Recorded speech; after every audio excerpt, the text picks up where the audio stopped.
Hello and welcome to the Fantasy Sanctuary. Today I've got an incredible show lined up for you today. We're going to be talking strategy and how to dominate your Dynasty League. I'm joined by none other than the godfather of Dynasty Football. He is the writer and podcaster at DLF and podcast host of Locked On Dynasty. He is the creator of The Productive Struggle. Of course, I'm talking about Ryan McDowell. Ryan, how are you doing? Doing well, Rich. Thanks for having me on. No, thank you very much for coming on. It's been a long time coming in terms of trying to get you on a pod. I'm absolutely delighted to be chatting with you. So thank you ever so much. As I mentioned, we're going to be talking about dominating your Dynasty League. We've got the expert here to come and talk us through some strategy stuff. Let's dive straight in. Ryan, when we're looking at assessing your Dynasty roster, it's that important time. Point scoring season is finished. We're now looking at, right, how am I attacking this off season? How do you go about assessing your Dynasty rosters? Yeah, that's a huge question. It's an ongoing process really throughout the off season. But I think for me personally, it starts at the beginning of every off season, and usually before the off season is officially here, during the NFL playoffs, I start looking at every single NFL team, really kind of focusing on the performances that we have just seen that most recent season. Take a look at their draft situation, what kind of picks they have, what kind of which players are free agents, really just analyzing team by team, which becomes kind of an analysis, a player by player analysis, and really just try to form some early thoughts about those players, who's gaining value, who's losing value, kind of try to get that in mind first before I even move on to my dynasty teams. So I really want kind of a take on every single relevant player in the league. That's step one for me.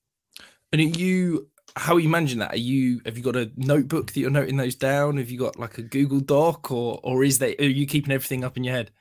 No, it is literally, I'm old and I'm old school. So it is literally pen and paper, a notebook that I carry around with me almost everywhere I go. That's terrible to admit, but it's the truth. And just jotting notes during that time, specifically on teams and players, but really year round, jotting notes about my dynasty teams, about ideas for podcasts or articles or what have you. I mean, I'm sitting here with it. It's right here, ready to go for this show. So yeah, just again, jotting notes, looking at the performances for those of those players. And like I said, kind of trying to come up with what I think about all of those players moving forward. And then I can translate that to my specific dynasty teams. And of course, once that happens, now you're bringing in other things. You're obviously bringing in player value. You're looking at ADP. Of course, we have that constantly updated at DLF. You're looking at the trade value, which trade value has really kind of changed for me because I used to assume I had a good handle on the trade value of basically every single player. And of course that was skewed, and that was based on my own 5 or 10 or 20 leagues, whatever I had going at that time. And as I've looked at I look at the DLF trade finder, I look at the trade analyzer, both of those really helpful tools for me and hopefully for many others. And I've kind of realized that's not always the case. Sometimes there are players that kind of surprise me that they could be had for a second round rookie pick, or that they're going for a lot more in trades than I would have expected, or, in some cases than I would have paid. So I think really using those tools and again, getting kind of a firm idea on players' value has helped me to get into that process of analyzing and assessing my teams. Okay. And because it's something I do as well. I've got all my trade values for every player, and I compare that against DLF ADP and keep trade cut and things like that. If you're finding a particular player that, for example, you're higher than consensus or lower than consensus, are you going out and saying, right, I don't know, player X, I'm higher than consensus. I'm going to go and try and buy him in however many leagues at cost because I'd pay more kind of thing? Or do you try and avoid that kind of blanket approach across your leagues? I think it really becomes a player by player situation. But yeah, if you're much higher than ADP, much higher than consensus, whatever your go-to resource is as far as rankings, ADP, whatever it may be, if you find yourself higher than consensus on that player, I think you should be trying to buy in every league. If you really, that's kind of the time you find out if you really agree with the rankings that you're putting out. Sometimes it's like, do I really want to buy Chris Godwin in every league? No, I do have some concerns. I do have, they're going to have a quarterback change, or he's had some injuries. Those things start to creep in. And ultimately that means, okay, I probably need to move him down my rankings a little bit. Maybe I am more in line with consensus than I thought I was. Yeah, no, I understand. And so now you've kind of developed your player thoughts and theories and about how their value could change, about where they kind of sit in terms of your values and rankings and things. How are you then taking that to assess your individual roster, where you sit within a league, that side of things? Yeah. So step one is really kind of the NFL analysis. Step two is the fantasy dynasty analysis. And then step three is let's go look team by team. Obviously, I mean, the easy place to start when you're talking about a process in January or February is, where did that team finish? What was I a playoff team, a strong contender? Am I rebuilding? Am I in the middle of that process? Obviously that's your starting point. And you kind of know that as you open that page and look at that roster, you already know those things.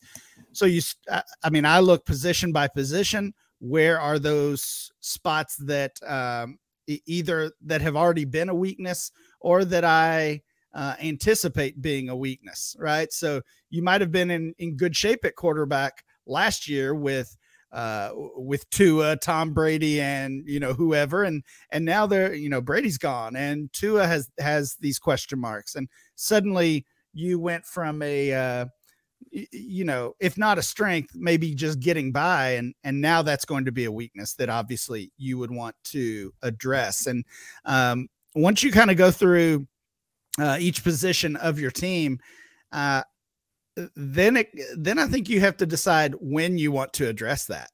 And it's been out there quite a bit on Twitter and on Discord chats and everything else, that if your weakness is running back, I'm not necessarily trying to fix that right now. And, we see it all the time. I had a trade question in my DMs last week. Would you trade this player for, it was the tight end. It was Dalton Schultz or Dawson Knox, somebody kind of in that range. And, I said the value's fine, but I'd probably hold off right now. And the person's response was, okay, I need my backup tight end.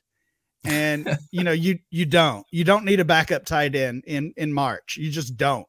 And that doesn't mean you're not trying to improve your team and looking at those weaknesses that you might have as we're talking about today.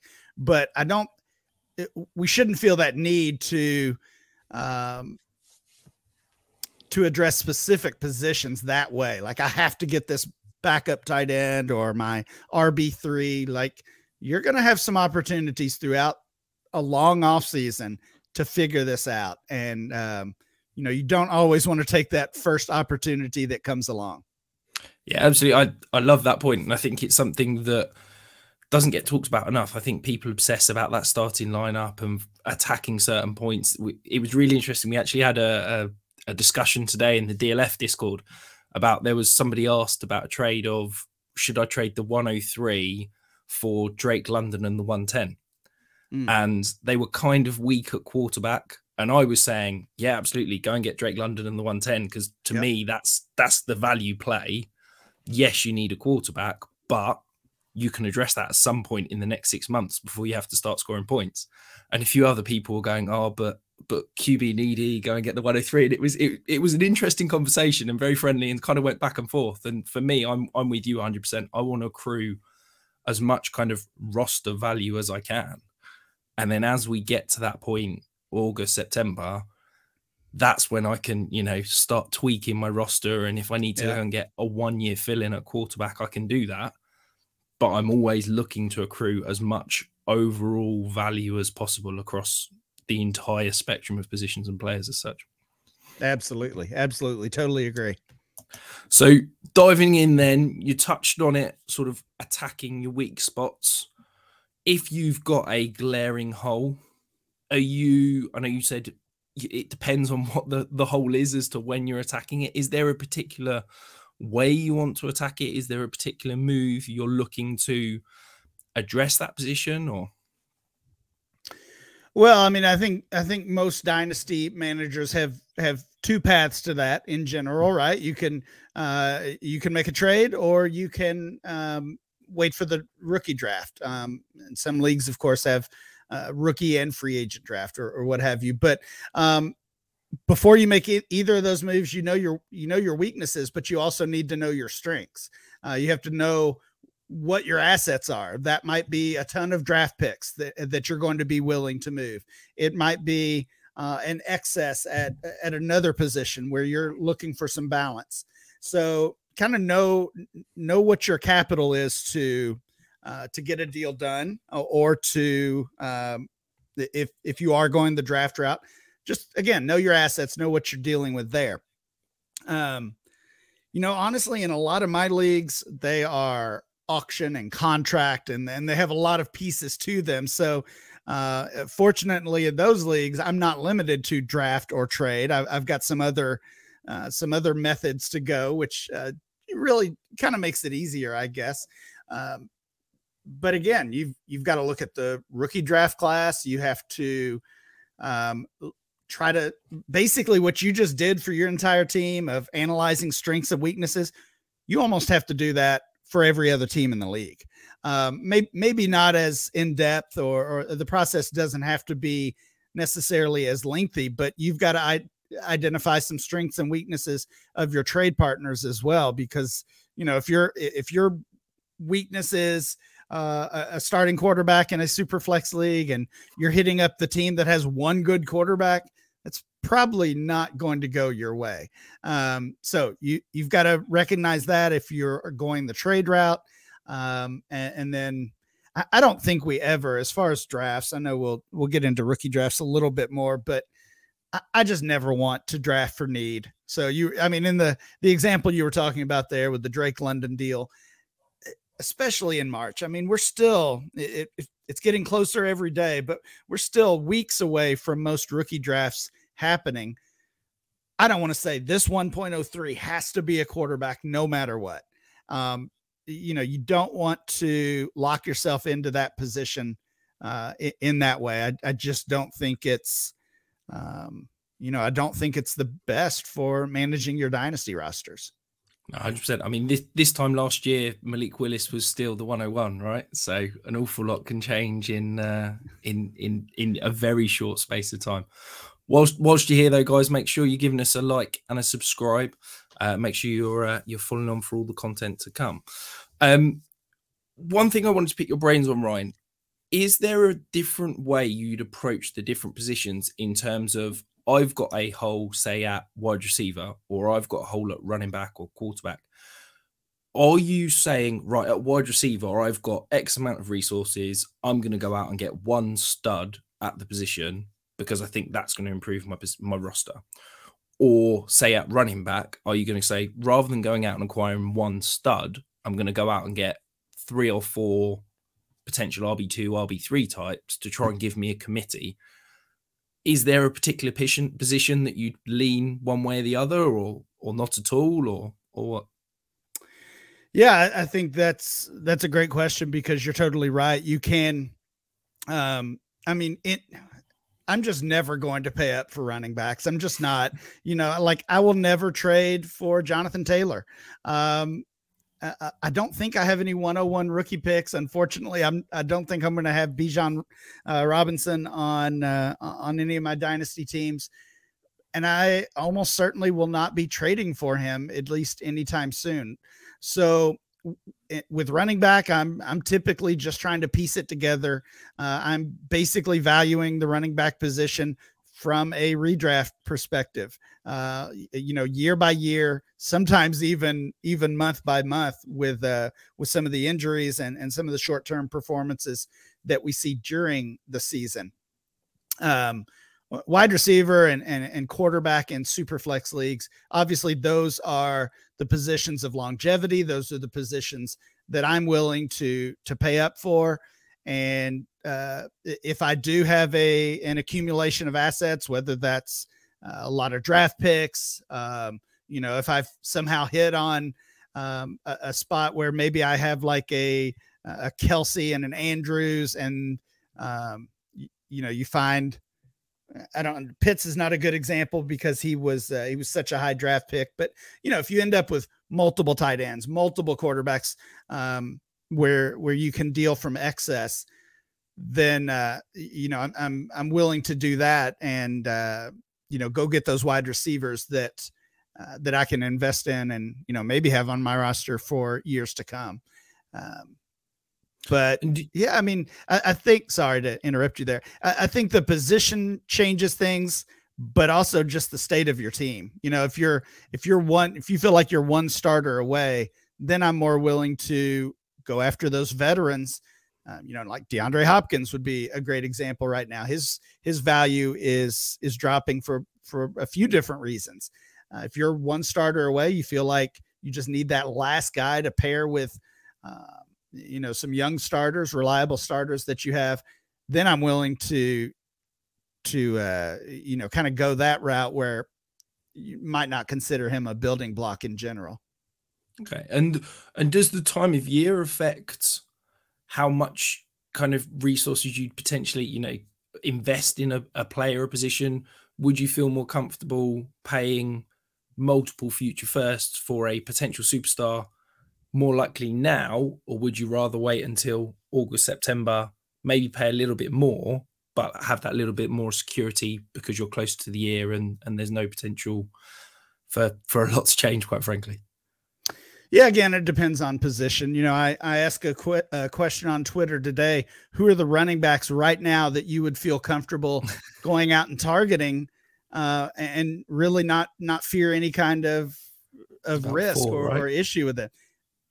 There's not very many, right? Like, just don't trade for running backs right now. I mean, I guess you feel good about Bijan Robinson. You feel good probably about Breece Hall, but even he's coming back from the injury. You feel good, I guess, about Jonathan Taylor, but the list is pretty short. So, yeah, again, depends on position.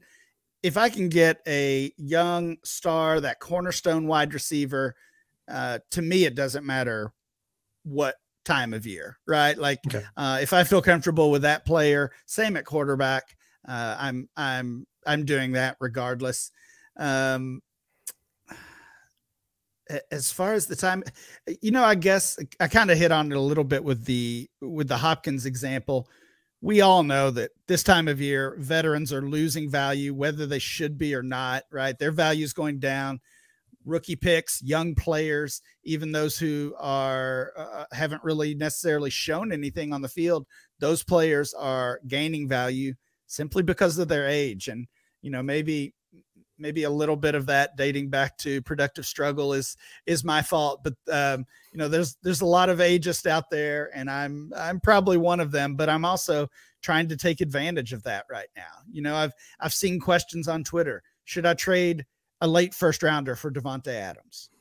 And it's like, that's a very real scenario right now, that you can trade one late first for Adams or Tyreek Hill or certainly Cooper Kupp coming off the injury. So I think now's a great time to take advantage of the falling value of those established veterans. Yeah, absolutely. Absolutely. No time like the present. I think for me, I'm always trying to find value and perhaps zig when others are zagging. And it's something I've been toying with probably for the last month, 6 weeks of, it feels like, as you were saying, there is so little kind of consensus about what running backs you can invest in basically moving forward. So their value has just absolutely plummeted across all leagues. I mean, you can buy any of that sort of 2017 class, whether it be, you know, Joe Mixon or Alvin Kamara, even kind of like Aaron Jones or even older players like Derrick Henry, stuff like that, for basically pennies at the moment. Yeah. And I'm kind of, part of me wants to say, right, I feel like there's a gap in the market of, can I go and acquire some aging running backs now and sell them at a profit in August, September, once everybody's in redraft mindset and everybody's thinking about, right, I'm back to point scoring kind of thing, and suddenly their value goes up because they're going to start scoring points. But I've yet to be able to kind of bite the bullet and say, yeah, I'm going to go and buy one of those aging running backs, because, you know, they could all get cut basically at any point. All their contracts are pretty much done in terms of guaranteed money. Anybody could draft in what is a potentially deep running back class. And it just, I think there's going to be a running back or two that are screaming value right now, that if you had the fortitude to go out and buy, you're gonna be sitting very pretty in August, September. I just don't know which one of the running backs is going to be. Is that something that you think you'd ever be willing to do, or do you think that's just too risky? I've definitely recommended that to my listeners. And again, it's based on the idea that player value is cyclical, and we can, we can rely on that. Now, it obviously doesn't happen with every single player, because eventually that player that's losing value keeps losing value instead of regains it. And it could be because of an injury. It could be because their team drafts another running back, or they simply, have hit the wall, or they're washed, or whatever, whatever term you want to use. But when I look at that list, I mean, Derrick Henry is, we've heard trade rumors, we've heard cap cut rumors. He's like, he's kind of the exception to the rule for me. I mean, he's already 29 years old. Will turn 30 during next season. He's the one of that group, kind of in that RB, 10 to 20 range, that I would feel good about going out and acquiring right now, and expecting his value to rise once the season begins. Yeah, and come August, September, in those 1 QB redraft leagues, he's probably going to be a top 6 pick, isn't he? And suddenly people will start, right, Derrick Henry's a player I want to try and win a title this year. Well, that's a really good point, because, and I've seen and heard other people say this, once the season starts, we're all just playing redraft, right? And because we're all submitting our lineups every week, and you might have that rebuild or that productive struggle mindset, but you still have to recognize that player value changes as soon as we are submitting those lineups. So I mean, I think that's a great thing to keep in mind right now, that, like you said, once September is here and we've got to submit that week 1 lineup, and really even before then, once we start doing redraft leagues, and I think the popularity and the growth of something like Underdog, where people are already doing, not just 1 or 2 drafts, but, potentially dozens of drafts here and it's not even spring yet. I think that kind of changes our mindset too, because I might look at Cook or Mixon or, Jacobs, even Derrick Henry, Kamara. I look at those guys and my first thought is, I don't want them. I don't want to invest in them. I wouldn't take them in a startup. I wouldn't give a first-round rookie pick for them. And all of those things are true. But then I open up that Underdog app and I'm drafting Derrick Henry in late round 1 or round 2, or I'm drafting some of those other, I know some of those players I mentioned are falling in that format as well. But that redraft mentality kind of leaks into our dynasty mind. and starts changing player value, whether it should or not. So that's kind of another interesting development, really just over the past couple of years, because of Underdog, I think, because of those best ball drafts. Yeah, no, absolutely. Absolutely. We're going to transition and start talking about some rookie draft prep. But before we do, guys, don't forget, we've got the 500 subscriber giveaway. So there's going to be 5 of my rookie guides, a free spot in a $100 best ball league, or you could potentially co-draft a FFPC team with Tom. All you got to do, subscribe, leave a comment, and drop it up to us on Twitter via DM, and that will get your entry secured. So, Ryan, it's rookie fever. People are starting to talk about it. It's all anybody asks me about, quite frankly, at the moment. I presume you'd probably be the same. Yeah, it's definitely a hot topic this time of year, and it gets earlier every year, right? Yeah. I know at DLF, years ago, we actually didn't release rookie rankings until after the NFL draft. And every year we kind of had to move that up. And eventually this year it was even the regular season was not even over, the NFL regular season. And some of our readers and subscribers were looking for those rookie rankings. So we just keep moving it up. The process gets earlier and earlier every year. I love it because it's a sign of like degenerate dynasty players. And I love to hear that. Yeah, absolutely. It's it feels like I used to be able to get to the combine and say, right, combine, now it's rookie season. I can start talking about rookies. But now it's, yeah, as you said, it felt like I was already very in depth before it even got to that point.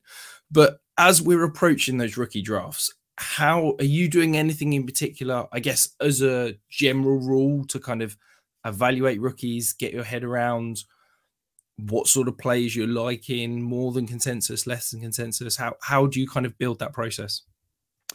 Yeah, this has changed for me, I would say, over the past couple of years as well, because I used to watch a lot more college football than I'm able to now. I certainly still try to catch as much as I can, but life changes, priorities change, things like that. So I haven't gotten to be as much of a college football fan, or honestly a Devy dynasty player as I used to be. And I still play in some Devy leagues. I still enjoy that side of the game, but I used to be a little bit more diehard than I am now with Devy and with college football. So now come January, February, the process for me begins with trying to play catch up and watch, I hate saying watch film. I'm not breaking anything down like that, but trying to catch as many clips, as many highlights, as much as I can about really all of the relevant rookies that are coming in. And obviously some of them you have a good idea about already, guys like Bijan Robinson and Jackson Smith and Jigba. You can't watch any college games without missing some of those, but every year there are players that come in that are new to, to that average college football fan or the average dynasty player, that you do kind of have to play that catch up process and figure out who is this player, what does he do well? Where are his weaknesses? Is this a guy that I want on my dynasty team? Is this a guy that's going to get draft capital? Because that's obviously a huge piece of it as well. So for me, it kind of starts with that, getting to know some of these players, having those conversations with other dynasty players. And sometimes that happens on podcasts and sometimes it happens on Twitter or a phone call or what have you, but really kind of relying on some of those trusted sources around the game, around the space. That helps for me quite a bit. Over the past 3 years, not counting that COVID year of 2021, I've gotten the chance to attend the NFL Combine. That's kind of added another layer. So getting to see these players in person, getting to interview them or hear them interviewed and asked and answer questions is kind of been a huge boost for me in learning about these players. Yeah, I can absolutely imagine. And then are you taking that, compiling your rankings, are you then kind of closed off in this is my rankings and I'm going to stick to it and draft best player available per my rankings? Or are you then comparing that with ADP and sort of trying to work out where the sweet spots are, shall we say, for drafting certain players? Well, I would say again, it's an ongoing process, because I'm certainly not coming into it from the standpoint of I'm 100% confident in this list, this order, and nothing's going to change, right? Like everything changes. I already mentioned draft capital, and you mentioned that name Malik Willis earlier in the show. You know, no matter what you thought about Malik Willis this time last year, I don't think anybody saw that coming. So you have to reassess, you have to continue to analyze throughout the process. And for me, that's kind of a group effort. I mean, I'm relying on draft guides. I'm relying on the analysis of other people in the industry that I think do good work, and kind of piecing it all together in that puzzle. Then once we're past all that, right? Like once we're past the NFL draft, now I feel like we know as much as we can at that point, reorder the rankings, and we're ready to go. I try not to base any changes on ADP, but I think you have to know ADP. You have to use that as a tool, again, to know, those tiers. And if I'm much higher on Marvin Mims than the consensus, I might not take him at 1.09 if I don't have to, right? If I like him as the 9th best player and the ADP says he's 20th, then I'm going to either take someone else and figure him out later, or I'm going to move down with Mims as a target and acquire extra pieces. So I don't think ADP necessarily changes my rankings, or it shouldn't, but it has to be, it has to inform my decisions in rookie drafts. Yeah, absolutely. I think for me, my biggest challenge there is that obviously since I've started putting my rankings out into the public space, oh, yes.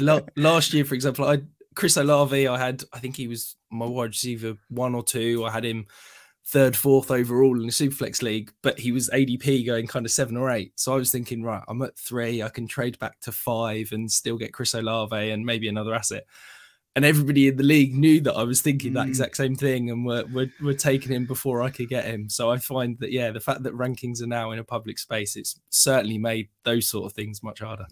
Yeah, that hurts for sure. I will say before I was with DLF, before I was writing, podcasting, doing rankings, any of that, I played in a league with someone who did produce rankings for a site, and I had a player I liked.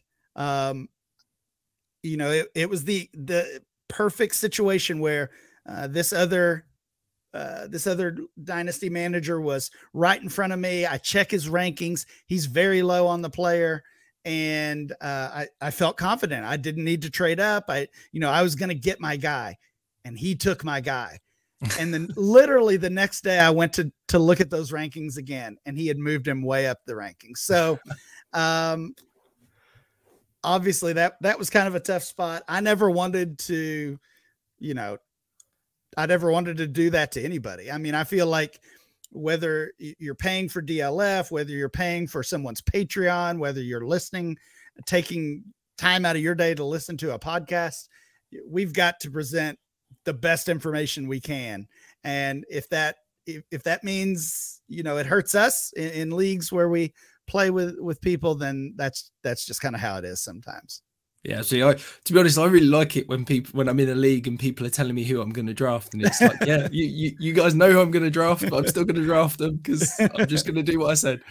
And what about when you're preparing for those drafts? Are you, we talked earlier about analyzing your weak spots. Are you taking that into account? Now, we're talking about best player available, but say, for example, you're weaker at quarterback. Let's take last year's draft because we knew where we ended up. You're weaker at quarterback. You're sitting at the 102. It's probably, you don't want to reach and take Kenny Pickett at 102, but are you thinking, can I trade back and get Kenny Pickett with a middle first round pick and get an asset on top? Or are you strictly thinking best player available, I can sort out positional need later? Again, it really comes down to the player. I'm trying to think even about last year's class. I guess Kenneth Walker was up there. In that situation, well, that's not a good example. I was not a Kenny Pickett believer and haven't been. Now trading that pick for another quarterback, that would have been a different situation. But I really agree with what you said earlier in the show. Let me get as much value as I can on my team. And if that means eventually trading this rookie that I just drafted to help me upgrade at quarterback where I do have that need, then that's fine. But I mean, that's the great thing is that we do have these multiple paths to improving our team. You can take the value now, figure it out later. You can trade that pick straight up for a veteran. You can trade down, as you said in your example, still get that player of need. I think the only thing we don't want to do is reach and considering only the need of our team, reach for a player at that pick. That's what we want to avoid. But other than that, you've got kind of multiple roads you can take to improve and figure it out. Yeah, no, absolutely. And then I guess the final thing I want to pick your brains on, Ryan. So we're talking about, we're playing in multiple leagues. You've got different settings. You've got auction. You've got Devy. You've got, your kitchen sink leagues, which kind of throw everything in together all in one go. How are you setting up those leagues so that you can manage your roster across multiple leagues, so that you can manage multiple rookie drafts that could all be happening at the same time? Do you have a process set up to help you achieve success? I wouldn't say I have a great process. I would say I spend way too much time on things like that. I know a lot of people would have spreadsheets and could tell you exactly how many shares they have of Chris Olave or any other player. I don't really have that. I just feel like I know my rosters really well. If you want to talk about a specific team, I can tell you most of the players I have on that team. And again, that just kind of comes down to spending too much time looking at my own roster and rosters of other teams in the leagues.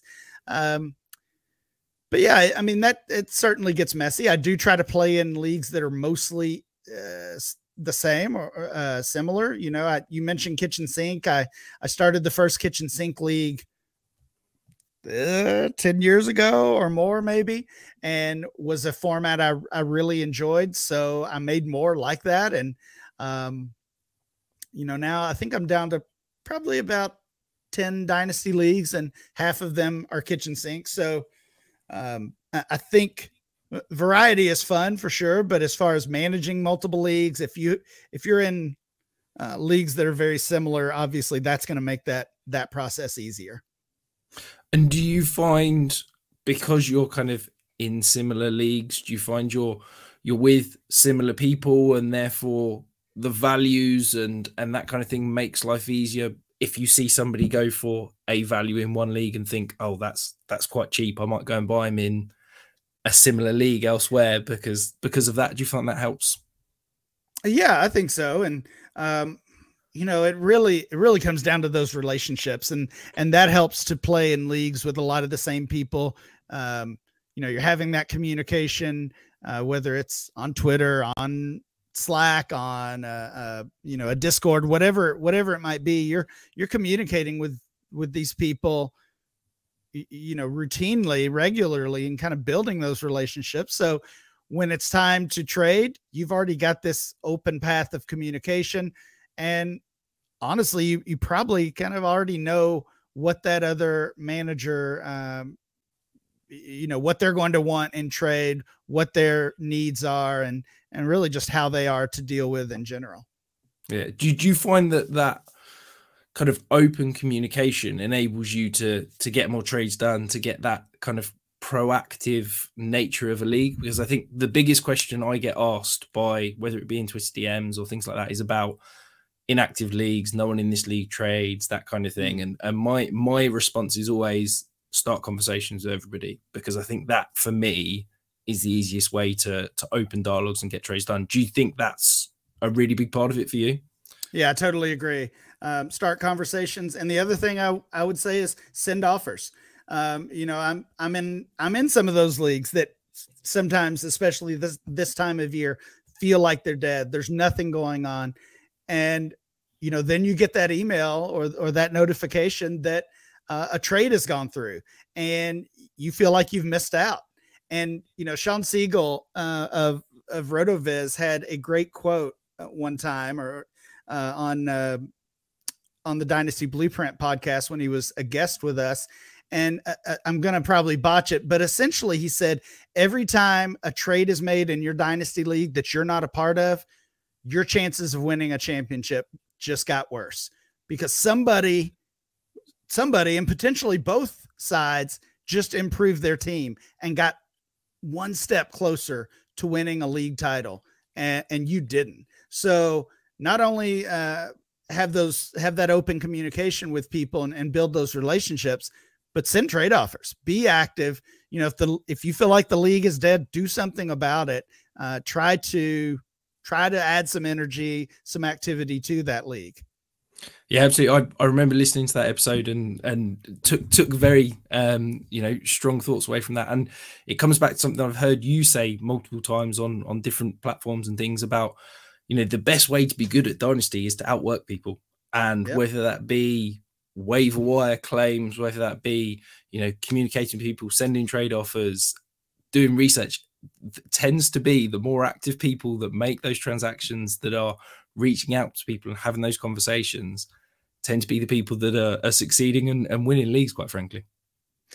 Yeah. You know, I have been asked that, you know, kind of what makes you different, what makes you special? Nothing. I'm one of the most active people in my leagues, in every single one of my leagues. Like I said earlier, I know my roster. I know your roster. I'm on Twitter every day. I'm checking Roto World every day. Like, I'm just keeping up with everything. And you're going to be able to be the first one to the waiver wire. You're going to be the one to send that buy low trade offer, probably before anyone else. So, you know, anybody can do that. And as I said earlier in the show, I probably spend too much time on this. That's a fault that I need to figure out. But yeah, anybody can be active and be an engaged Dynasty player. Absolutely. Goes back to my first American football coach that once said to me that effort takes no talent. And yeah, that completely sums it up perfectly in Dynasty. Yep. Well, thank you ever so much for joining us, Ryan.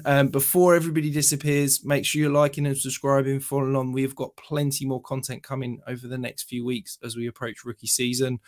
Thank you ever so much for coming on, Ryan. If you're not already following Ryan, you can find him on Twitter at RyanMC23. All his work, as I mentioned earlier, on DLF, the DLF podcast, and the Locked On Dynasty show. Ryan, have I missed anything? Have you got anything else to plug or mention? I think you got it all. Thanks for having me on, Rich. No, thank you ever so much for coming on. It's been amazing, and we'll see you again soon.